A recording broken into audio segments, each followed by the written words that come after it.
ಎಲ್ಲ ದೇಶಭಕ್ತ ಬಂಧುಗಳೇ, ಇವತ್ತು ನಾವೆಲ್ಲರೂ ಕೂಡ ಈ ದೇಶದ ನೆಲದಲ್ಲಿ ಇವತ್ತು ನಮ್ಮ ಧರ್ಮವನ್ನ ಉಳಿಸಲಿಕ್ಕೋಸ್ಕರವಾಗಿ ಇವತ್ತು ನಾವು ಬೀದಿಯಲ್ಲಿ ನಿಂತು ಹೋರಾಟ ಮಾಡತಕ್ಕಂಥ ಒಂದು ಕಾಲಘಟ್ಟದಲ್ಲಿ ಇವತ್ತು ನಾವು ನಿಂತಿದ್ದೇವೆ. ಎಂಥ ದುರ್ದೈವ ಅಂತ ಹೇಳಿದ್ರೆ, ಈ ಒಂದು ಕಾಂಗ್ರೆಸ್ ಸರ್ಕಾರ ಇವತ್ತು ಹಿಂದೂಗಳನ್ನ, ಹಿಂದೂ ಕಾರ್ಯಕರ್ತರನ್ನ ಮನಸ್ಥೈರ್ಯವನ್ನ ಕುಗ್ಗಿಸುವುದಕ್ಕೋಸ್ಕರವಾಗಿ ಇವತ್ತು ಎಲ್ಲಾ ಕಾರ್ಯಕರ್ತರುಗಳಿಗೆ ಕೇಸುಗಳನ್ನು ಹಾಕಿಸುವುದು, ಕಾರ್ಯಕರ್ತರನ್ನ ಯಾವುದೇ ಕಾರ್ಯಕ್ರಮಗಳಿಗೆ ಹೋಗದ ರೀತಿಯಲ್ಲಿ ಅಡ್ಡಿಪಡಿಸುವುದು, ಇವತ್ತು ಸಂಘಟನೆಯ ಪ್ರಮುಖರನ್ನ ನಿರ್ಬಂಧ ಹೇರುವುದು, ಈ ಎಲ್ಲ ಘಟನೆಗಳನ್ನ ಮಾಡಿಕೊಂಡು ಇವತ್ತಿನ ರಾಜ್ಯ ಸರ್ಕಾರ ಬರ್ತಾ ಇದೆ. ಈ ದಕ್ಷಿಣ ಕನ್ನಡ ಜಿಲ್ಲೆಯಲ್ಲಿ ಈ ಕಾಂಗ್ರೆಸ್ ಸರ್ಕಾರ ಇವರ ರಾಜಕೀಯದ ತೆವಲಿಗೋಸ್ಕರ ಇಸ್ಲಾಮಿಕ್ ವೋಟ್ ಬ್ಯಾಂಕ್ ರಾಜಕಾರಣಕ್ಕೋಸ್ಕರವಾಗಿ ಇವತ್ತು ಹಿಂದೂ ಧರ್ಮವನ್ನ ಅಂತ್ಯ ಮಾಡತಕ್ಕಂಥ ಕಾರ್ಯಕ್ಕೆ ಇವತ್ತು ಕೈ ಹಾಕಿದೆ. ಆದರೆ ಒಂದನ್ನ ತಿಳ್ಕೊಳ್ಳಿ, ಸಾವಿರಾರು ವರ್ಷಗಳಿಂದ ಎಷ್ಟೆಷ್ಟೋ ಮುಸ್ಲಿಂ ರಾಜರುಗಳು ಈ ದೇಶವನ್ನ ಇಸ್ಲಾಮೀಕರಣ ಮಾಡುವುದಕ್ಕೋಸ್ಕರ ಹೊರಟಿದ್ರು. ಆದರೆ ಯಾವುದೇ ಕಾರಣದಿಂದ ಈ ದೇಶ ಇಸ್ಲಾಮೀಕರಣ ಆಗಲಿಲ್ಲ. ಕಾರಣ ಇಷ್ಟೇ, ದೇಶಭಕ್ತ ಹಿಂದೂಗಳು ಈ ನೆಲದಲ್ಲಿ ಯಾವುದೇ ರೀತಿಯಾಗಿ ಅವರಿಗೆ ಶಿರವನ್ನ ಬಾಗಲಿಲ್ಲ, ಕಾಂಪ್ರಮೈಸ್ ಆಗಲಿಲ್ಲ, ಮತಾಂಧ ಆಗಲಿಲ್ಲ. ಆದರೆ ಅವತ್ತಿನ ಕಾಲಘಟ್ಟದಲ್ಲೂ ಕೂಡ ಈ ಸೋಗಲಾಡಿತನ ಅನ್ನುವುದು ಇತ್ತು. ಆ ದಿನಗಳಲ್ಲೂ ಕೂಡ ಈ ದೇಶವನ್ನ, ಈ ಧರ್ಮವನ್ನ ಒಡೆಯುವ ಕುತಂತ್ರಿಗಳು ಇವತ್ತಿನ ಕಾಂಗ್ರೆಸ್ನಲ್ಲಿ ಯಾರ್ಯಾರು ಕಾಣ್ತಿದ್ದಾರೋ ಅಂತವರು ಆಗಲೂ ಇದ್ರು.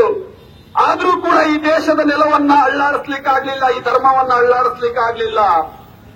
ಇವತ್ತು ದಕ್ಷಿಣ ಕನ್ನಡ ಜಿಲ್ಲೆಯಲ್ಲಿ ಕಾರ್ಯಕರ್ತರ ಮನಸ್ಥೈರ್ಯವನ್ನ ಕುಗ್ಗಿಸತಕ್ಕಂಥ ದೃಷ್ಟಿಯಿಂದ ಕಾರ್ಯಕರ್ತರಿಗೆ ಕೇಸನ್ನ ಹಾಕುವುದು, ಕಾರ್ಯಕರ್ತರ ಹತ್ಯೆಗೆ ಸುಪಾರಿಯನ್ನ ಇವರೇ ಕೊಡ್ತಾ ಇದ್ದಾರೆ. ಇವತ್ತು ನಾವು ಅವತ್ತೊಂದು ಘಟನೆಯನ್ನ ನೋಡಿದು, ಆ ಸುಹಾಸ್ ಶೆಟ್ಟಿಯ ಹತ್ಯೆ ನಂತರದಲ್ಲಿ ಇಲ್ಲಿಗೆ ಯಾವುದೇ ಕಾಂಗ್ರೆಸ್ ನಾಯಕರುಗಳ ಸುಹಾಸ್ ಶೆಟ್ಟಿಯ ಮನೆಗೆ ಹೋಗಲಿಲ್ಲ.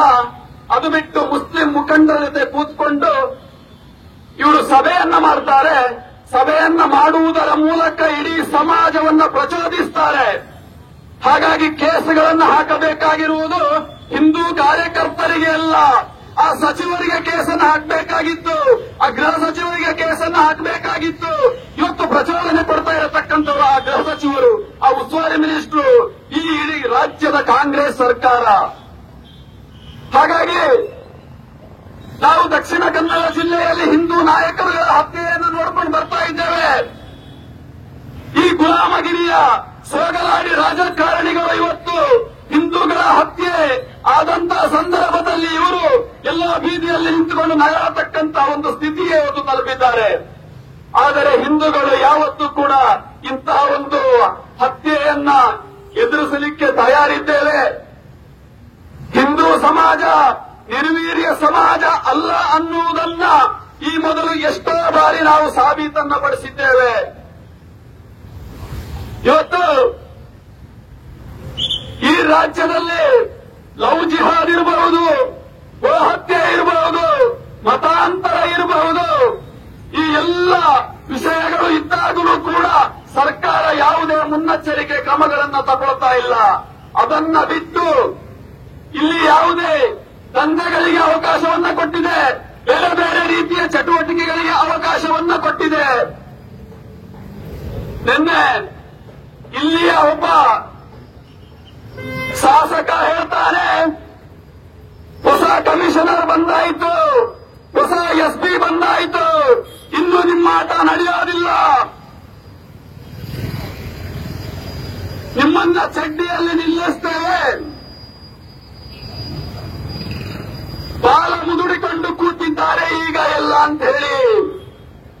ಅಯೋಗ್ಯ ಎಂಎಲ್ಎಗೆ ನಾನು ಹೇಳಲಿಕ್ಕೆ ಇಷ್ಟಪಡ್ತೇನೆ, ಈ ದಕ್ಷಿಣ ಕನ್ನಡ ಜಿಲ್ಲೆಯಲ್ಲಿ ನಿನ್ನಂತ ಎಷ್ಟೋ ಅಯೋಗ್ಯರನ್ನ ನೋಡಿಕೊಂಡು ಬಂದಿದೆ. ಆದ್ರೆ ಒಂದು ವಿಚಾರವನ್ನ ತಿಳ್ಕೊಳ್ಬೇಕು, ಯಾವುದೇ ಕಮಿಷನರ್ ಬಂದಿರಬಹುದು, ಯಾವುದೇ ಎಸ್ಪಿ ಬಂದಿರಬಹುದು, ನಾವು ಸಂವಿಧಾನಕ್ಕೆ ಗೌರವ ಕೊಡ್ತೇವೆ, ಕಾನೂನಿಗೆ ಗೌರವ ಕೊಡ್ತೇವೆ. ಹಾಗಾಗಿ ನಿನ್ನಂತ ಅಯೋಗ್ಯ ಇವತ್ತು ಇಸ್ಲಾಮೀಕರಣದ ತುಷ್ಟಿಗೋಸ್ಕರವಾಗಿ, ಇವತ್ತು ಮುಸಲ್ಮಾನರ ಓಟಿಗೋಸ್ಕರವಾಗಿ ಇವತ್ತು ಸರಿಯತ್ತನ್ನ ಇವತ್ತು ಬೆಂಬಲಿಸೋದಿಲ್ಲ. ನಾವು ಯಾವತ್ತಿದ್ರೂ ಸಂವಿಧಾನ ಕಾನೂನಿನ ಪರವಾಗಿದ್ದೇವೆ. ಹಾಗಾಗಿ ನಮಗೆ ಯಾವ ಭಯವೂ ಕೂಡ ಇಲ್ಲ. ಒಂದು ವಿಚಾರವನ್ನ ತಿಳ್ಕೊಳ್ಬೇಕು, ಇಲ್ಲಿಯ ಶಾಸಕ ಇಂಥ ಲಾಠಿ ಏಟು, ಇಂಥ ಬೂಟು, ಇಂಥ ಕೇಸು, ಕೋರ್ಟು, ಕಚೇರಿ, ಜೈಲು ಇದನ್ನೆಲ್ಲವನ್ನ ನಾವು ಅನುಭವಿಸಿ ಇವತ್ತು ಬಂದಿರತಕ್ಕಂಥದ್ದು. ನಿಮ್ಮ ಈ ಪೊಳ್ಳು ಬೆದರಿಕೆಗಳಿಗೆ ಹೆದರುವಂತ ಮಕ್ಕಳು ನಾವಲ್ಲ ಅನ್ನುವುದನ್ನ ಮತ್ತೊಮ್ಮೆ ಎಚ್ಚರಿಕೆಯಿಂದ ಹೇಳ್ತಾ ಇದ್ದೇನೆ. ಇವತ್ತು ನೋಡಿರಬಹುದು, ಈ ಟೋಂಗಿ ಕಾಂಗ್ರೆಸ್ವಾದಿಗಳು, ನಕಲಿ ಗಾಂಧಿವಾದಿಗಳು, ಇವರು ಯಾರು ಒರಿಜಿನಲ್ ಅಲ್ಲ. ಇವತ್ತು ಅಲ್ಲಿ ಯಾರೋ ನಕಲಿ ಗಾಂಧಿಗಳು ಹೇಳಿದಂತಹ ಒಂದು ಕಾನೂನನ್ನ, ಆ ಯೋಜನೆಯನ್ನ ಇವರು ಇಲ್ಲಿ ಕೂತ್ಕೊಂಡು ರೂಪಿಸುವಂತದ್ದು. ಹಾಗಾಗಿ ನಿಮ್ಮಿಂದ ನಾವು ಪಾಠ ಕಲಿಬೇಕಾಗಿಲ್ಲ. ಈ ದೇಶಭಕ್ತ ಬಂಧುಗಳು ಏನನ್ನು ಮಾಡಬೇಕು ಅನ್ನುವುದಿದೆ, ಅದನ್ನು ಮಾಡಿಯೇ ಮಾಡ್ತೇವೆ. ನಾವು ಯಾರಿಗೂ ಬಗ್ಗುವಂತವರಲ್ಲ, ಜಗ್ಗುವಂತವರಲ್ಲ. ಮತ್ತೊಮ್ಮೆ ಕಿವಿ ಕೊಟ್ಟು ಕೇಳಿಸ್ಕೊಳ್ಳಿ. ಅದರ ಜೊತೆಯಲ್ಲಿ ಇನ್ನೊಬ್ಬ ಹೇಳ್ತಾರೆ, RSS ಅನ್ನ ಬ್ಯಾನ್ ಮಾಡ್ತೇವೆ ಅಂತ ಹೇಳಿ. ಇವರಿಗೆ ತಾಕತ್ತಿದ್ರೆ RSS ಅನ್ನ ಬ್ಯಾನ್ ಮಾಡುವಂತ ಪ್ರಯತ್ನವನ್ನಾದ್ರೂ ಮಾಡಲಿ. ಎಂತೆಂಥವರಿಂದ ಆಗಲಿಲ್ಲ, ಇನ್ನು ಇಂತಹ ಒಂದು ಅಯೋಗ್ಯನಿಂದ ಇದು ಆಗಲಿಕ್ಕೆ ಸಾಧ್ಯವ? ಬಂಧುಗಳೇ, ಈ ದೇಶದಲ್ಲಿ ನಾವು ದಿವಸಕ್ಕೆ ಒಂದು ರೀತಿಯ ಅನುಭವವನ್ನ ಹಿಂದೂ ಸಮಾಜ ಅನುಭವಿಸಿಕೊಂಡು ಬರ್ತಾನೇ ಇದೆ. ಇವತ್ತು ನಾವು ಯಾವುದೋ ಸ್ಟೇಷನ್ಗೆ ಕಲ್ಲು ಹೊಡೆಯವರಲ್ಲ, ಎಲ್ಲ ಸ್ಟೇಷನ್ಗೆ ಬೆಂಕಿ ಹಚ್ಚವರಲ್ಲ ಅನ್ನುವುದನ್ನ ಒಮ್ಮೆ ನೆನಪಿನಲ್ಲಿಟ್ಟುಕೊಳ್ಳಿ ಈ ಭಾಗದ ಶಾಸಕರು. ಬಂಧುಗಳೇ, ಇವತ್ತು ಇಡೀ ರಾಜ್ಯದಲ್ಲಿ ನಾವು ನೋಡಿರಬಹುದು, ಆ ಒಂದು ಡಿಜೆ ಹಳ್ಳಿ ಕೆಜೆ ಹಳ್ಳಿಯ ಘಟನೆಯನ್ನ ನೋಡಿರಬಹುದು. ಆ ಡಿಜೆ ಹಳ್ಳಿ ಕೆಜೆ ಹಳ್ಳಿಯ ಘಟನೆಯಾದಾಗ ನಿಮ್ಮ ಪೊಲೀಸ್ ಸ್ಟೇಷನ್ಗೆ ಬೆಂಕಿ ಹಚ್ಚಿದ್ರಲ್ಲ, ಆಗ ನಿಮ್ಮ ಪೌರುಷ ಎಲ್ಲಿ ಹೋಗಿತ್ತು ಅನ್ನುವುದನ್ನ ನೀವು ಮತ್ತೊಮ್ಮೆ ಸಾಬೀತುಪಡಿಸಬೇಕಾಗ್ತದೆ. ಅಖಂಡ ಶ್ರೀನಿವಾಸರ ನಿಮ್ಮದೇ ಶಾಸಕರ ಮನೆಗೆ ಬೆಂಕಿ ಹಚ್ಚಿದ್ರಲ್ಲ, ಆಗ ಈ ಕಾಂಗ್ರೆಸ್ಸಿನ ಪೌರುಷ ಎಲ್ಲಿ ಹೋಗಿತ್ತು? ನಿಮ್ಮ ರಾಜಕೀಯದ ತೆವಲಿಗೋಸ್ಕರ ಯಾರನ್ನೋ ಬಲಿ ಕೊಡ್ತೀರಲ್ಲ ನೀವು. ನಿಮ್ಮ ಪೌರುಷವನ್ನ ನೀವು ಒಮ್ಮೆ ಮೆಲುಕು ಹಾಕೊಳ್ಳಿ. ಇನ್ನು ಹಿಂದೂ ಸಮಾಜವನ್ನ ಮುಟ್ಲಿಕ್ಕೆ ಮತ್ತೊಮ್ಮೆ ಪ್ರಯತ್ನವನ್ನ ಮಾಡಬೇಡಿ.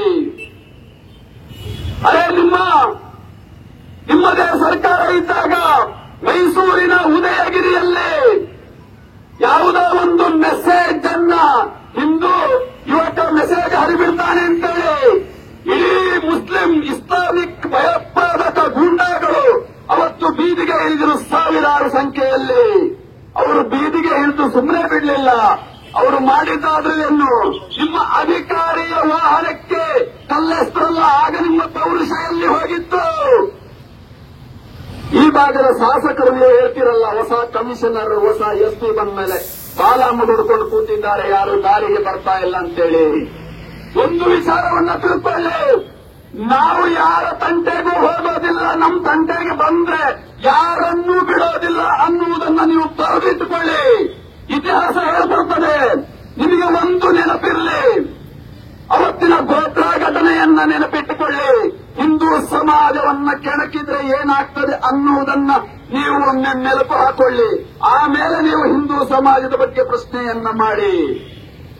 ಇವತ್ತು ನೀವು ನಿಮ್ಮ ಅಧಿಕಾರದ ದುರ್ಬಳಕೆಯಿಂದ ಈ ಮಂಗಳೂರು ಭಾಗದಲ್ಲಿ ಹಿಂದೂ ಕಾರ್ಯಕರ್ತರ ಮನೆಗೆ ಹೋಗಿ ನೋಟಿಸ್ ಅನ್ನ ಕೊಡ್ತೀರಾ, 12 ಗಂಟೆ ರಾತ್ರಿಗೆ ಹೋಗಿ ಫೋಟೋವನ್ನ ಕ್ಲಿಕ್ ಮಾಡಿಕೊಡ್ತೀರಾ. ಇದೇನು ನಿಮ್ಮ ಪೌರುಷ? ಒಂದು ವಿಚಾರವನ್ನ ಬರೆದಿಟ್ಟುಕೊಳ್ಳಿ, ಪೌರುಷ ಅದು ಅಲ್ಲ. ಈ ನಿಮ್ಮ ಆಂಟಿ ಕಮ್ಯುನಲ್ ಫೋರ್ಸ್ ಇದನ್ನ ಬಳಸಿಕೊಂಡು ನೀವು ಎಷ್ಟು ಇಸ್ಲಾಮಿಕ್ ಭಯೋತ್ಪಾದಕರ ಮನೆಗೆ ನೋಟಿಸ್ ಅನ್ನು ಕೊಟ್ಟಿದ್ದೀರಾ ಅಂತೇಳಿ ಅದನ್ನ ಫೋಟೋ ಕ್ಲಿಕ್ ಮಾಡಿದನ್ನ ನಿಮ್ಮ ಎಸ್ಪಿ ಸಾಹೇಬರು ಕಮಿಷನರ್ಗಳು ತೋರಿಸಲಿಕ್ಕೆ ಹೇಳಿ ಒಮ್ಮೆ ನೋಡೋಣ. ನಿಮಗೆ ಹಿಂದೂಗಳಿಗೆ ಮಾತ್ರ ಆಂಟಿ ಕಮ್ಯುನಲ್, ಆ ಇಸ್ಲಾಮಿಕ್ ಭಯೋತ್ಪಾದಕರಿಗೆ ಅದು ಯಾಕಿಲ್ಲ? ನಿಮ್ಮ ಪೌರುಷ ಹಿಂದೂಗಳ ಮೇಲೆ ಮಾತ್ರನಾ? ಹಾಗಾಗಿ ನಿಮ್ಮ ಆಯಸ್ಸು ಕೂಡ ಮುಂದೆ ಮುಗಿಯುವ ದಿನಗಳು ಬಂದೇ ಬರ್ತದೆ ಅನ್ನುವುದನ್ನ ನೆನಪಿಟ್ಟುಕೊಳ್ಳಿ. ಮತ್ತೊಂದು ಬರೆದಿಟ್ಟುಕೊಳ್ಳಿ, ನೀವು ರಾತ್ರಿ 12 ಗಂಟೆಗೆ 2 ಗಂಟೆಗೆ ಮನೆ ಮಕ್ಕಳೆಲ್ಲ ಮಲಗಿ ನಿದ್ರೆ ಮಾಡಿರುವಾಗ, ಹೆಂಗಸರಿರುವಾಗ ನೀವು ನಿಮ್ಮ ಅಧಿಕಾರವನ್ನು ಬಳಸಿಕೊಂಡು ಮನೆ ಮನೆಗೆ ನೋಟಿಸ್ ಅನ್ನ ತಗೊಂಡು ಹೋದಂತ ಸಂದರ್ಭದಲ್ಲಿ ಇವತ್ತು ನಮ್ಮ ಕಾರ್ಯಕರ್ತರು ಎಚ್ಚರಿಕೆಯಿಂದ ಇದ್ದಾರೆ. ಆಕಸ್ಮಿಕ ನಾಳೆ ಏನಾದರೂ ನೀವೇ ಒಂದು ಪ್ರಚೋದನೆ ಕೊಟ್ಟು ಏನಾದರೂ ಮನೆಗೆ ಹೋದಂತ ಸಂದರ್ಭದಲ್ಲಿ ಏನಾದರೂ ಅಹಿತಕರ ಘಟನೆಗಳು ನಡೆದ್ರೆ ನೇರ ನಿಮ್ಮ ಸರ್ಕಾರವೇ ಈ ಹೊಣೆಯನ್ನ ಹೊರಬೇಕು ಅನ್ನುವುದನ್ನು ಕೂಡ ಬರೆದಿಟ್ಟುಕೊಳ್ಳಿ. ಯಾರೇ ನಿಮಗೆ ಅಧಿಕಾರವನ್ನ ಕೊಟ್ಟವರು 12 ಗಂಟೆಗೆ 2 ಗಂಟೆಗೆ ಹೋಗ್ಲಿಕ್ಕೆ? ನಿಮಗೆ ಸ್ವಲ್ಪನಾದ್ರೂ ನಾಚಿಕೆ ಮಾನ ಮರ್ಯಾದೆ ಅನ್ನುವುದಿದ್ರೆ ಈ ದೇಶದಲ್ಲಿ, ಈ ರಾಷ್ಟ್ರದಲ್ಲಿ, ಈ ನೆಲದಲ್ಲಿ, ಈ ಮಂಗಳೂರಿನ ಭಾಗದಲ್ಲಿ ಭಯೋತ್ಪಾದನೆಗೆ ಪ್ರಚೋದನೆಯನ್ನು ಯಾರು ಕೊಡ್ತಾರೋ ಅವರನ್ನ ಹೋಗಿ ಅರೆಸ್ಟ್ ಮಾಡಿ, ಅವರನ್ನ ಹೋಗಿ ಫೋಟೋ ಕ್ಲಿಕ್ ಮಾಡಿ. ಆ ತಾಕತ್ತು ಪೌರುಷ ನಿಮಗಿಲ್ವಾ? ಪೊಲೀಸ್ ಇಲಾಖೆಯನ್ನು ಬಳಸಿಕೊಂಡು ನಿಮ್ಮ ಅಧಿಕಾರವನ್ನು ದುರುಪಯೋಗ ಪಡಿಸ್ಕೊಡ್ತಾ ಇದ್ದೀರಲ್ಲ, ಸ್ವಲ್ಪನಾದ್ರೂ ನಿಮಗೆ ನಾಚಿಕೆ ಅನ್ನೋದಾಗುವುದಿಲ್ವಾ? ಇವತ್ತು ನಾವು ನೋಡ್ತಾ ಇದ್ದೇವೆ, ಆ ಸುಭಾಷ್ ಶೆಟ್ಟಿ ಹತ್ಯೆ ಸಂದರ್ಭದಲ್ಲಿ ಈ ಇಸ್ಲಾಮಿಕ್ ಭಯೋತ್ಪಾದಕ ಗೂಂಡಾಗಳಿಗೆ ಹೊರದೇಶದಿಂದಲೂ ಕೂಡ ಹಣ ಹರಿದು ಬಂದಿದೆ ಅನ್ನುವುದು ಕೂಡ ಎನ್ಐಎ ತನಿಖೆಯಿಂದ ಗೊತ್ತಾಗಿದೆ. ಯಾರು ಇಲ್ಲಿ ಭಯೋತ್ಪಾದಕರು? ಯಾರು ಭಯೋತ್ಪಾದಕರು? ನಿಮ್ಮ ನಾಲಿಗೆ ಈಗ ಮಾತನಾಡ್ತಿಲ್ವಾ? ಇಡೀ ರಾಜ್ಯದಲ್ಲಿ ಅಶಾಂತಿಯನ್ನು ಸೃಷ್ಟಿ ಮಾಡಿ ನಿಮ್ಮ ತೆವಲನ್ನು ತೀರಿಸಿಕೊಳ್ತಿದ್ದೀರಲ್ಲ ನಿಮ್ಮ ರಾಜಕಾರಣಕ್ಕೋಸ್ಕರ.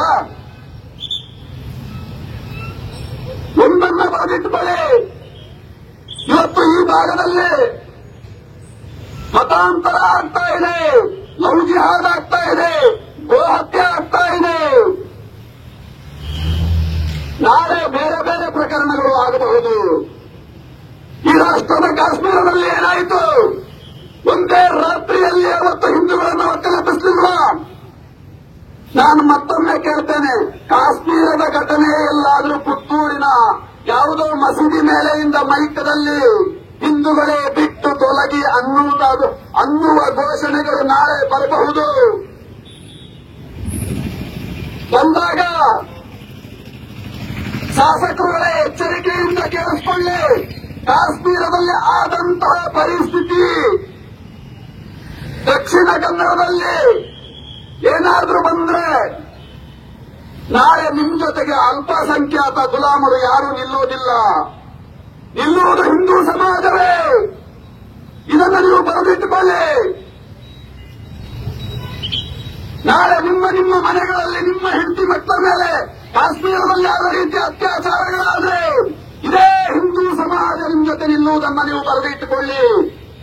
ಹೆಚ್ಚು ಓಲೈಕೆ ತುಷ್ಟೀಕರಣ ನಿಮಗೆ ಒಳ್ಳೆಯದಲ್ಲ ಅನ್ನುವುದನ್ನು ಕೂಡ ನೆನಪಿನಲ್ಲಿ ಇಟ್ಟುಕೊಳ್ಳಿ. ಅವರಿಗೆ ಇಲ್ಲಿಯ ಅಲ್ಪಸಂಖ್ಯಾತರ ಹೆಸರಿನಲ್ಲಿರತಕ್ಕಂಥ ಇಸ್ಲಾಮಿಕ್ ಭಯೋತ್ಪಾದಕರಿಗೆ ಇಲ್ಲಿಯ ಸಂವಿಧಾನದ ಮೇಲೆ ಗೌರವ ಇಲ್ಲ, ಇಲ್ಲಿನ ಕಾನೂನು ಮೇಲೆ ಗೌರವ ಇಲ್ಲ.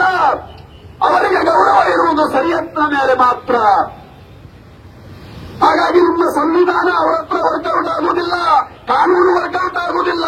ಆದರೆ ನಾವು ಸಂವಿಧಾನ ಕಾನೂನಿನ ಚೌಕಟ್ಟಿನ ಒಳಗಡೆ ಕೆಲಸವನ್ನು ಮಾಡೋರು, ಧರ್ಮವನ್ನು ಉಳಿಸಿಕೊಳ್ಳೋರು. ಬಂಧುಗಳೇ, ಈ ದಕ್ಷಿಣ ಕನ್ನಡ ಜಿಲ್ಲೆಯಲ್ಲಿ ಇನ್ನು ಮುಂದೆ ನಿಮ್ಮ ಅಧಿಕಾರದ ದರ್ಪವನ್ನು ಬಳಸಿಕೊಂಡು ಏನಾದರೂ ಕಾರ್ಯಕರ್ತರ ಮೇಲೆ ಏನಾದರೂ ದಬ್ಬಾಳಿಕೆಯನ್ನು ಮಾಡುವುದು, ಕೇಸನ್ನು ಹಾಕುವುದು, ಜೈಲಿಗೆ ಕಳಿಸುವಂತ ಪ್ರಯತ್ನ ಮಾಡುವುದು ಸುಳ್ಳು ಕೇಸುಗಳನ್ನ ಮತ್ತೆ ಮತ್ತೆ ಹಾಕುವುದರಿಂದ ಏನಾದರೂ ಮಾಡ್ತಾ ಹೋದ್ರೆ ಹಿಂದೂ ಸಮಾಜ ಅದಕ್ಕೆ ಸರಿಯಾದ ಉತ್ತರವನ್ನೇ ಕೊಡಬೇಕಾಗ್ತದೆ. ಹಾಗೆ ಹೇಳು, ನಾವು ಯಾರ ತಂಟೆಗೂ ಹೋಗೋದಿಲ್ಲ, ನಮ್ಮ ತಂಟೆಗೆ ಬಂದ್ರೆ ನಾವು ಯಾರನ್ನೂ ಬಿಡೋದಿಲ್ಲ. ಅದರ ಒಂದು ವಿಚಾರವನ್ನು ತಿಳ್ಕೊಳ್ಳಿ. ಆ ಸುಹಾಸ್ ಶೆಟ್ಟಿಯ ಹತ್ಯೆ ಆದಾಗ ಇದೇ ಪೊಲೀಸ್ ಇಲಾಖೆಯವರು ಆತ್ಮರಕ್ಷಣೆಗೋಸ್ಕರವಾದರೂ ವಾಹನದಲ್ಲಿ ಏನಾದರೂ ಇಟ್ಕೊಳ್ಬೇಕು ಅಂತೇಳಿ ಪ್ರಯತ್ನ ಪಟ್ಟಾಗಲೂ ಕೂಡ ಪೊಲೀಸ್ ಇಲಾಖೆಯನ್ನ ಬಳಸಿಕೊಂಡು ಒಂದು ದಿವಸವೂ ಬಿಡದೆ ಮತ್ತೆ ಮತ್ತೆ ಮತ್ತೆ ಮತ್ತೆ ವಾಹನವನ್ನ ತನಿಖೆ ಮಾಡಿಸಿದ್ದು ಯಾಕಾಗಿ? ಸರ್ಕಾರದ ಮೂಲಕ ಅಧಿಕಾರಿಗಳಿಗೇನಾದ್ರೂ ಗೊತ್ತಿತ್ತಾ? ಪೊಲೀಸ್ ಇಲಾಖೆಗೇನಾದ್ರೂ ಗೊತ್ತಿತ್ತಾ? ಇವತ್ತಲ್ಲ ನಾಳೆ ಸುಹಾಸ್ ಶೆಟ್ಟಿಯ ಹತ್ಯೆ ಆಗ್ತದೆ, ಆ ವಾಹನದಲ್ಲಿ ಏನಾದ್ರೂ ಶಸ್ತ್ರ ಇದ್ರೆ ಅದು ಕಷ್ಟ ಆಗಬಹುದು. ಹಾಗಾಗಿ ಶಸ್ತ್ರ ಇಲ್ಲದ ರೀತಿಯಲ್ಲಿ ಏನಾದ್ರೂ ನಿಮಗೆ ಅಧಿಕಾರಿಗಳಿಗೆ ಪ್ರಚೋದನೆಯನ್ನೇನಾದ್ರೂ ಕೊಟ್ಟಿದ್ರ ಸರ್ಕಾರದ ಕಡೆಯಿಂದ? ಆತ್ಮಾವಲೋಕನ ಮಾಡ್ಕೊಳ್ಬೇಕಲ್ಲ ನೀವು. ಒಂದು ವಾರದಿಂದ ಬಿಡದೆ ಯಾಕಾಗಿ ನೀವು ವಾಹನವನ್ನು ತನಿಖೆ ಮಾಡಿದ್ದೀರಾ?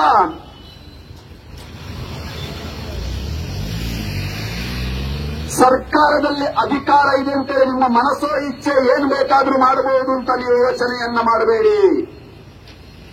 ಪೊಲೀಸ್ ಇಲಾಖೆಯಲ್ಲೂ ಕೂಡ 90% ಜನ ಕಾನೂನನ್ನ ಮೀರಿ ಹೋಗೋದಿಲ್ಲ. ಒಂದಷ್ಟು ಜನ ತಲೆ ಹಿಡುಕರು ಎಲ್ಲ ಕಡೆ ಇದ್ದೇ ಇರ್ತಾರೆ, ಏನೂ ಮಾಡ್ಲಿಕ್ಕಾಗೋದಿಲ್ಲ. ಆದರೆ 90% ಜನ ಕಾನೂನನ್ನು ಮೀರಿ ಯಾರು ಹೋಗೋದಿಲ್ಲ. ಆದರೆ ನಿಮ್ಮ ಅಧಿಕಾರದ ದುರ್ಬಳಕೆಯನ್ನ ಇವ್ರ ಮೇಲೆ ಮಾಡ್ತಾ ಇದ್ದೀರಾ.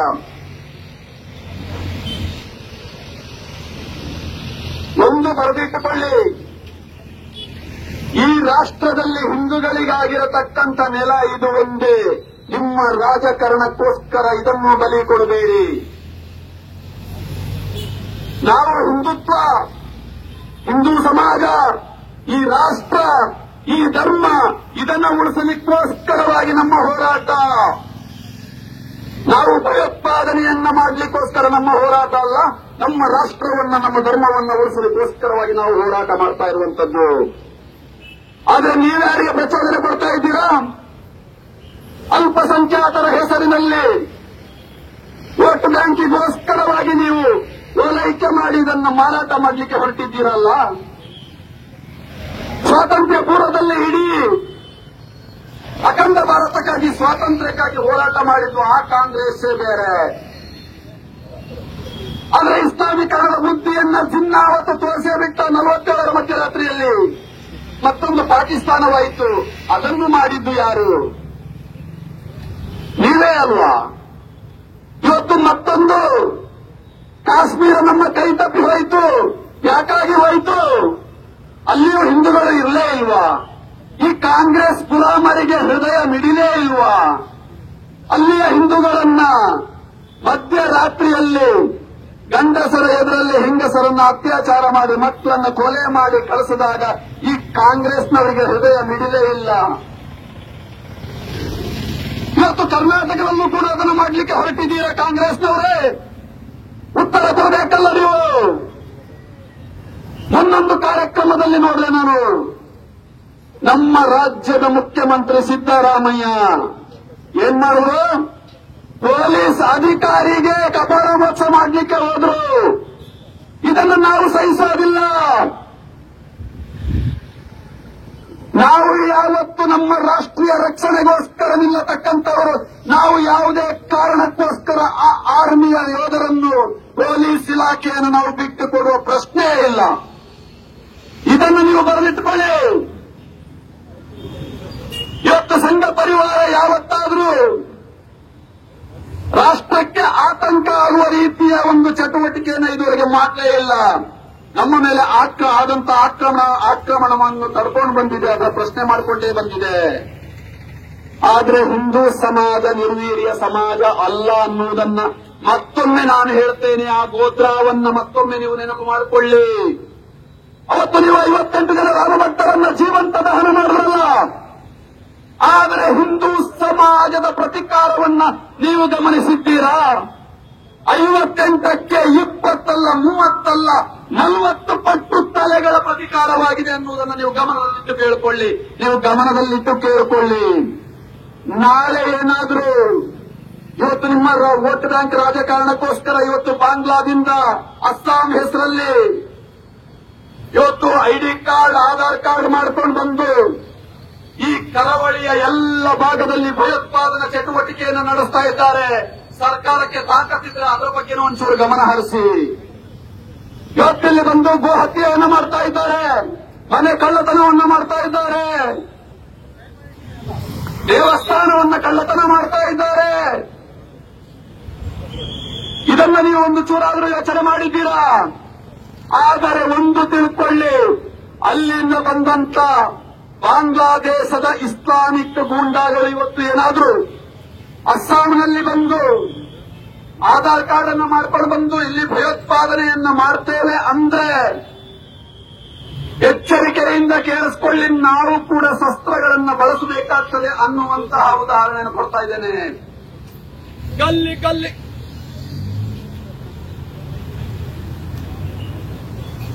ಇವತ್ತು ಅಸ್ಸಾಮಿನ ಹೆಸರಿನಲ್ಲಿ ಬಂದಂತ ವಲಸೆ ಕಾರ್ಮಿಕರ ಹೆಸರಿನಲ್ಲಿ ಬಂದಂತಹ ಬಾಂಗ್ಲಾದೇಶಿ ಮುಸಲ್ಮಾನರು ಬೇರೆ ಬೇರೆ ಚಟುವಟಿಕೆಗಳಲ್ಲಿ ಇವತ್ತು ಭಾಗವಹಿಸ್ತಾ ಇದ್ದಾರೆ. ಹಿಂದೂಗಳಿಗೆ ಇದು ಎಚ್ಚರಿಕೆಯ ಗಂಟೆ. ಇವತ್ತಲ್ಲ ನಾಳೆ ಅವರಿಂದ ನಮಗೆ ಭಾರಿ ತೊಂದರೆ ಇದೆ. ಹಾಗಾಗಿ ಮುಂದೆ ಏನಾದರೂ ಅಹಿತಕರ ಘಟನೆಗಳಿಗೆ ಏನಾದರೂ ಅವರು ಕೈ ಹಾಕಿದ್ರೆ, ನಾಳೆ ಏನಾದರೂ ಗೋಹತ್ಯೆಯನ್ನ ಮಾಡಲಿಕ್ಕೆ ಪ್ರಾರಂಭ ಮಾಡಿದ್ರೆ, ನಾಳೆ ದೇವಸ್ಥಾನ ಕಳ್ಳತನ, ಮನೆ ಕಳ್ಳತನ, ಹತ್ಯೆಯಂತ ಪ್ರಕರಣಗಳಲ್ಲಿ ಅವರೇನಾದರೂ ಭಾಗವಹಿಸಿದ್ರೆ ನಾವ್ಯಾಕೆ ಬೀದಿಗಳಲ್ಲಿ ಅಟ್ಟಾಡಿಸ್ಕೊಂಡು ಅವರಿಗೆ ಹೊಡಿಬಾರದು? ಇಲ್ಲಿರತಕ್ಕಂತ ಅವರಿಗೆ ಬೆಂಬಲವನ್ನ ಕೊಡತಕ್ಕಂತಹ ಇಸ್ಲಾಮಿಕ್ ಭಯೋತ್ಪಾದಕ ಗೂಂಡಾಗಳು ಒಂದಷ್ಟು ಪರ್ಸೆಂಟ್ ಅವರ ಜೊತೆ ಸೇರ್ಕೊಂಡಿದ್ದಾರೆ. ಇದನ್ನು ಕೂಡ ಎಚ್ಚರಿಕೆಯಿಂದ ನೀವು ಕೇಳಿಸ್ಕೊಳ್ಬೇಕಲ್ಲ. ಇವತ್ತು ಟಿಪ್ಪು ಜಯಂತಿ ನಡೆಸಿದ್ರು ಈ ಸರ್ಕಾರ. ಟಿಪ್ಪು ಜಯಂತಿ ನಡೆಸಿ ಕೊಡಗಿನಲ್ಲಿ ಟಿಪ್ಪು ಜಯಂತಿ ಆದಾಗ ಮಂಗಳೂರು ಭಾಗದಿಂದ ಬಂದ್ರು, ಮೈಸೂರು ಭಾಗದಿಂದ ಬಂದ್ರು, ಕೇರಳ ಭಾಗದಿಂದ ಬಂದ್ರು, ಟಿಪ್ಪು ಜಯಂತಿ ಮಾಡಲಿಕ್ಕೆ ಬಂದ್ರು. ಆದರೆ ನಮ್ಮಲ್ಲಿ ಹಿಂದೂ ಕಾರ್ಯಕರ್ತರ ಹತ್ಯೆಯೂ ಕೂಡ ಆಯಿತು. ಎಲ್ಲಿಂದ ಬಂದ್ರು ಅವರು? ಯಾಕಾಗಿ ಬಂದ್ರು?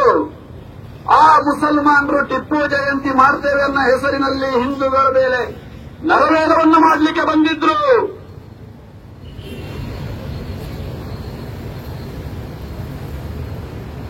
ಇದನ್ನು ನೀವು ಎಚ್ಚರಿಕೆಯಿಂದ ತಿಳ್ಕೊಳ್ಬೇಕಲ್ಲ ಸರ್ಕಾರ.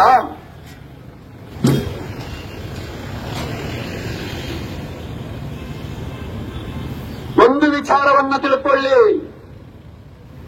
ಇವತ್ತು ಹಿಂದೂ ಸಮಾಜ ಜಾಗೃತಿಯಿಂದ ಇದನ್ನೆಲ್ಲ ನೋಡ್ತಾ ಇದೆ. ಈ ರಾಜಕಾರಣದ ನಿಮ್ಮ ಒಂದು ತೀಟೆ ತೆವಲಿಗೋಸ್ಕರವಾಗಿ ಈ ಎಲ್ಲ ಪ್ರಕರಣಗಳನ್ನು ಮರೆತು ನೀವು ಮತ್ತೆ ಓಲೈಕೆ ಮಾಡಲಿಕ್ಕೆ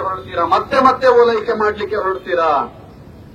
ನಮ್ಮ ಒಬ್ಬ ರಾಜ್ಯದ ಅಯೋಗ್ಯ ಗೃಹ ಸಚಿವರಿದ್ದಾರೆ, ಇಲ್ಲಿ ಬರ್ತಾರೆ, ಮಂಗಳೂರಿನ ಹೈವೇಯಲ್ಲಿ ಕೂತ್ಕೊಳ್ತಾರೆ, ಮುಸಲ್ಮಾನ ಮುಖಂಡರ ಜೊತೆ ಸಭೆಯನ್ನ ಮಾಡ್ತಾರೆ. ಸಭೆಯಲ್ಲಿ ಟೇಬಲ್ ತಟ್ಟಿ ಎಚ್ಚರಿಕೆಯನ್ನ ಕೊಡ್ತಾರೆ. ಅವರೊಬ್ಬರು ಗೃಹ ಸಚಿವರು ಯಾವ ಉತ್ತರವನ್ನ ಕೊಡಬೇಕಾಗಿತ್ತು? ಯಾವ ಪ್ರದರ್ಶನವನ್ನ ಕೊಡಬೇಕಾಗಿತ್ತು? ಆದ್ರೆ ಭಯಭೀತರಾಗಿ ಮತ್ತೆ ಮಂಗಳೂರಿಂದ ಅವರು ಹೋದ್ರು ಈ ಮುಸಲ್ಮಾನರ ಒಂದು ದಬ್ಬಾಳಿಕೆಗೋಸ್ಕರ. ಆಗ್ಲೂ ನಿಮಗೆ ಎಚ್ಚರಿಕೆ ಆಗ್ಲಿಲ್ವಾ? ನಮ್ಮ ರಾಜ್ಯದ ಗೃಹ ಸಚಿವರೇ ಕೇಳಿಸಿಕೊಳ್ಳಿ, ಮಂಡ್ಯದ ನಾಗಮಂಗಲದಲ್ಲಿ ಏನಾಯಿತು? ಗಣಪತಿಯ ವಿಸರ್ಜನೆಯ ಸಂದರ್ಭದಲ್ಲಿ ರಸ್ತೆಯಲ್ಲಿ ಮೆರವಣಿಗೆ ಹೊರಟಿದ್ದಂತಹ ಸಂದರ್ಭದಲ್ಲಿ ಇದೇ ಇಸ್ಲಾಮಿಕ್ ಭಯೋತ್ಪಾದಕ ಪುಂಡರು ಆ ಗಣಪತಿಯ ಮೆರವಣಿಗೆ ಮೇಲೆ ಕಲ್ಲನ್ನು ಹೊಡೆದರು, ಸಿಕ್ಕ ಅಂಗಡಿಗಳಿಗೆ ಬೆಂಕಿಯನ್ನು ಹಚ್ಚಿದ್ರು, ಸಿಕ್ಕ ಮನೆಗಳಿಗೆ ಕಲ್ಲನ್ನು ಹೊಡೆದ್ರು. ಆಗ ನಿಮ್ಮ ಪೌರುಷವನ್ನು ನಾವು ನೋಡಿದ್ದೇವೆ. ಮಾಧ್ಯಮ ಮಿತ್ರರು ಕೇಳಿದ್ರು ಒಂದು ಪ್ರಶ್ನೆಯನ್ನು ಅವರಿಗೆ, ಇದು ಯಾಕಾಗಿ ಆಯಿತು ಅಂತ. ಅದೊಂದು ಸಣ್ಣ ಘಟನೆ ಅಷ್ಟೇ, ಅದೆಲ್ಲ ಸರಿಯಾಗ್ತದೆ ಅಂತೇಳಿ. ಇವರನ್ನು ನಾವು ಅಯೋಗ್ಯ ಅಂತ ಹೇಳಬೇಕಾ? ಒಮ್ಮೆ ಯೋಚನೆ ಮಾಡಿ. ಇಡೀ ಹಿಂದೂ ಸಮಾಜದ ಭಾವನೆಗಳ ಗಣಪತಿಯ ಜೊತೆ ಅಲ್ಲಿತ್ತು. ನೀವು ಗಣಪತಿಯ ವಿಸರ್ಜನೆಯ ಸಂದರ್ಭದಲ್ಲಿ ಕಲ್ಲನ್ನು ಹೊಡೆಯುವುದಾದರೆ ನಾವು ಅದಕ್ಕೆ ಶಸ್ತ್ರಸಜ್ಜಿತರಾಗಿ ಆ ಗಣಪತಿಯ ಭಕ್ತಿಯ ದೇವರನ್ನು ನಾವು ಆರಾಧಿಸಲಿಕ್ಕೋಸ್ಕರ ನಾವೇಕೆ ಶಸ್ತ್ರವನ್ನು ಬಳಸಬಾರದು? ಅದು ನಮ್ಮ ನಂಬಿಕೆ ಗಣಪತಿ. ಆ ಗಣಪತಿಯ ಮೇಲೆ ನಿಮ್ಮ ದಾಳಿಯಾದರೆ ನಾವು ಯಾವತ್ತೂ ಸಹಿಸುವ ಹಿಂದೂ ಸಮಾಜ ಅಲ್ಲ. ಇದು ಸಹಿಸುವಂತ ಹಿಂದೂ ಸಮಾಜ ಅಲ್ಲ. ಇದನ್ನು ನೀವು ಬರೆದಿಟ್ಟುಕೊಳ್ಳಿ. ಬಂಧುಗಳೇ, ಇನ್ನೊಂದು ಘಟನೆಯನ್ನು ನೋಡಿ. ಆ ಬಾಂಗ್ಲಾದಲ್ಲಿ ಇಸ್ಕಾನ್ನ ಸ್ವಾಮೀಜಿಯೊಬ್ಬರ ಮೇಲೆ ಬಂಧನ ಆಗ್ತದೆ. ಬಂಧನ ಆದಂತ ಸಂದರ್ಭದಲ್ಲಿ ಇಲ್ಲಿಯ ಸ್ವಗಲಾಡಿ ಜಾತ್ಯತೀತವಾದಿಗಳು ಅದನ್ನು ಬೆಂಬಲಿಸ್ತಾ ಇದ್ರು. ಎಂತ ಅಯೋಗ್ಯರು ನೋಡಿ. ಇವರ ರಾಜಕಾರಣಕ್ಕೋಸ್ಕರ ಇದನ್ನು ಮಾಡಬಹುದಾ?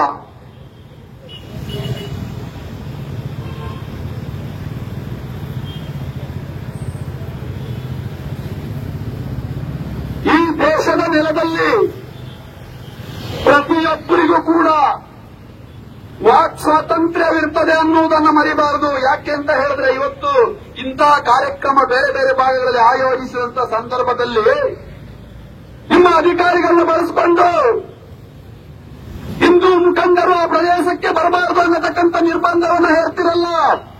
ಇದು ನಿಮ್ಮ ಪೌರುಷವನ್ನು ಎತ್ತಿ ತೋರಿಸ್ತದ? ನಿಮಗೇನು ಭಯ ಹುಟ್ಟಿದೆಯಾ? ಹೇಡಿಗಳ ರೀತಿಯಲ್ಲಿ ಯಾಕೆ ವರ್ತನೆ ಮಾಡ್ತೀರಾ?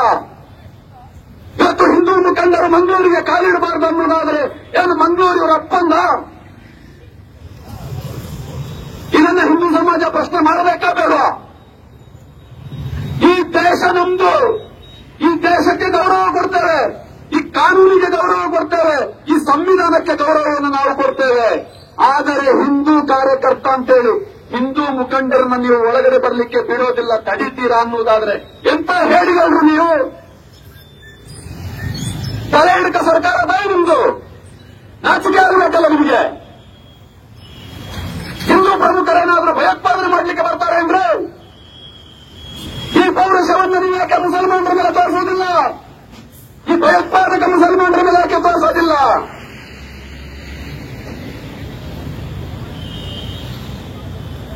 ಇವತ್ತು ಅಲ್ಲಲ್ಲಿ 10 ಹಿಂದೂ ಕಾರ್ಯಕರ್ತರ ಹತ್ಯೆ ಆಗ್ತಿದೆ. ಇದರ ಬಗ್ಗೆ ನೀವು ತುಟಿಕ್ ಪಿಟಿಕ್ ಅನ್ನುವುದಿಲ್ಲ. ಎಷ್ಟು ಜನರ ಹತ್ಯೆ ಆಗಿದೆ?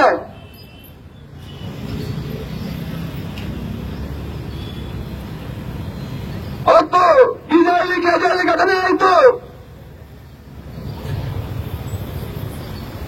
ಗುಲ್ಬರ್ಗದಲ್ಲಿ ಗಲಾಟೆ ಆಯಿತು.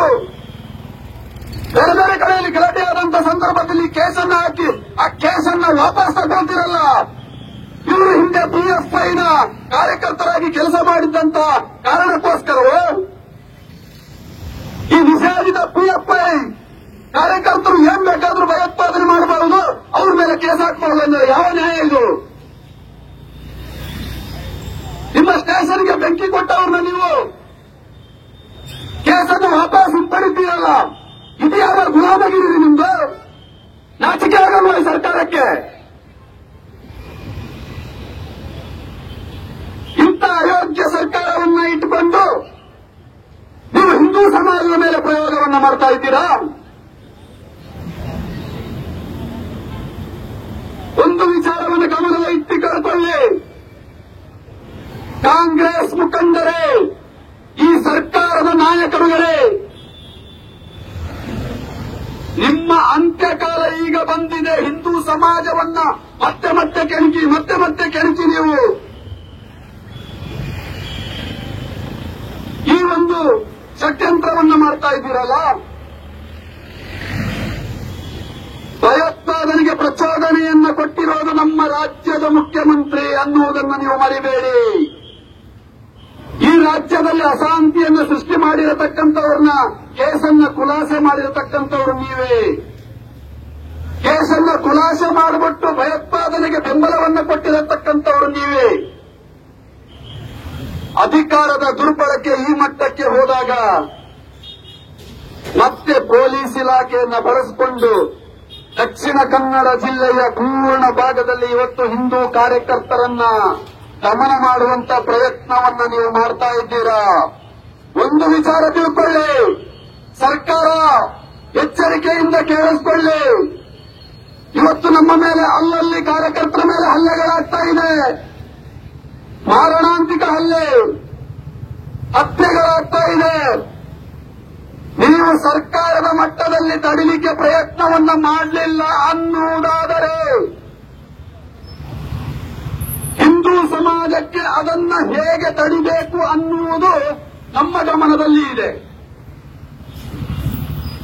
ನಾವು ಕಾನೂನಿಗೆ, ಸಂವಿಧಾನಕ್ಕೆ ಗೌರವವನ್ನ ಕೊಟ್ಟುಕೊಂಡು ಸಹಿಸಿಕೊಂಡು ಬಂದಿದ್ದೇವೆ. ನಮಗೂ ಮುಳ್ಳನ್ನ ಮುಳ್ಳಿಂದಲೇ ತೆಗೆಯುವುದು ಗೊತ್ತಿದೆ. ಇದನ್ನ ನೀವು ಬರೆದಿಟ್ಟುಕೊಳ್ಳಿ ಸರ್ಕಾರದವರು.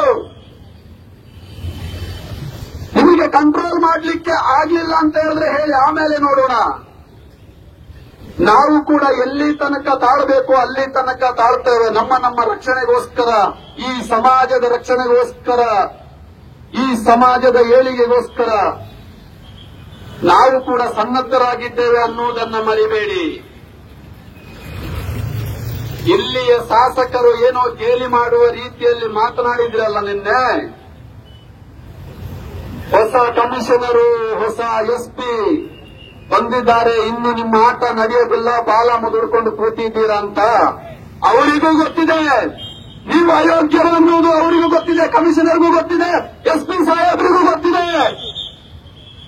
ಸಂಘ ಪರಿವಾರ ಈ ರಾಷ್ಟ್ರದ ರಕ್ಷಣೆಗಾಗಿ ಕೊಂಕ ಕಟ್ಟಿ ನಿಂತಿರತಕ್ಕಂಥ ಸಂಘಟನೆ ಅನ್ನೋದು ಅವರಿಗೂ ಗೊತ್ತಿದೆ. ಆದರೆ ನಿಮ್ಮ ಆಟ ಹೆಚ್ಚು ನಡೆಯುವುದಿಲ್ಲ. ಎಚ್ಚರಿಕೆಯಿಂದ ಕೇಳಿಸಿಕೊಳ್ಳಿ.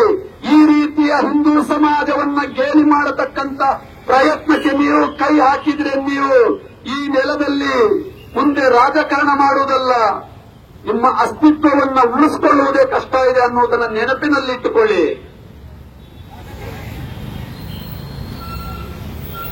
ಈ ದಕ್ಷಿಣ ಕನ್ನಡ ಜಿಲ್ಲೆಯಲ್ಲಿ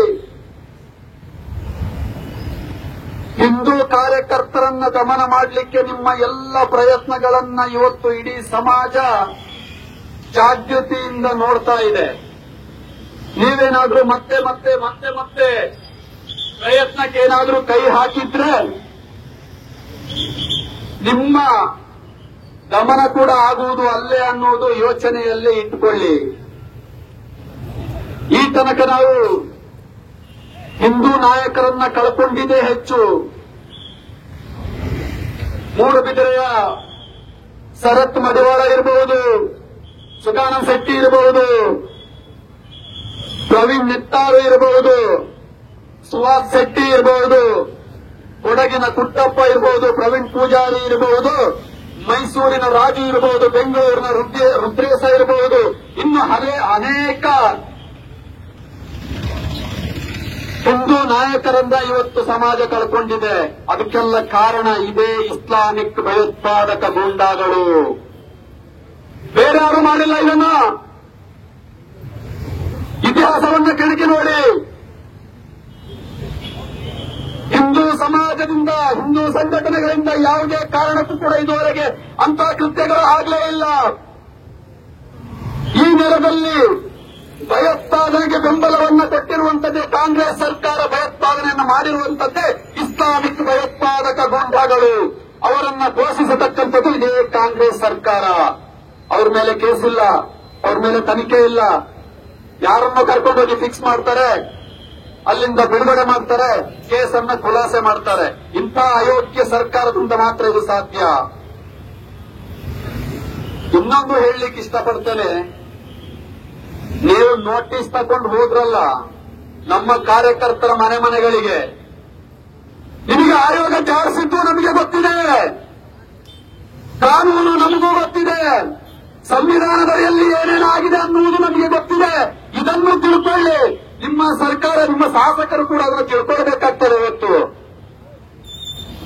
ಭಯೋತ್ಪಾದನೆ ಸೃಷ್ಟಿ ಮಾಡಿರತಕ್ಕಂಥದ್ದು ಹಿಂದೂಗಳಲ್ಲ. ಇದನ್ನು ತಿಳ್ಕೊಳ್ಬೇಕಲ್ಲ ನೀವು.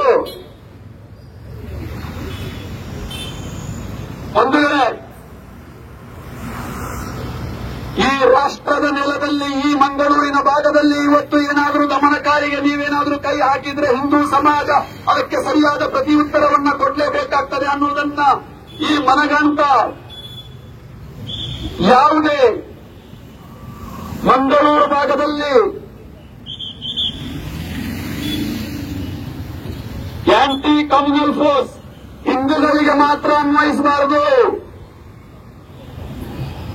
ನಿಮ್ಮ ಅಲ್ಪಸಂಖ್ಯಾತರ ಹೆಸರಿನಲ್ಲಿ ವೋಟ್ ಬ್ಯಾಂಕ್ ಅನ್ನು ಇಟ್ಟುಕೊಂಡಿರತಕ್ಕಂಥ ಅವರಿಗೂ ಅನ್ವಯಿಸಬೇಕು. ಇನ್ನು ಮುಂದೆ ಯಾವುದೇ ಚಟುವಟಿಕೆಗಳು ಇಲ್ಲಿ ನಡಿಬಾರದು ಅನ್ನುವುದಾದ್ರೆ ಹಿಂದೂಗಳಿಗೆ ಮಾತ್ರ ಅಲ್ಲ, ಎಲ್ರಿಗೂ ಆಗಬೇಕು. ಅದನ್ನ ಫಸ್ಟ್ ತಿಳ್ಕೊಳ್ಳಿ. ಎರಡನೇದಾಗಿ, ಯಾವುದೇ ಹಿಂದೂ ಮನೆ ಮನೆಗೆ ನೀವು ತೆರಳಿ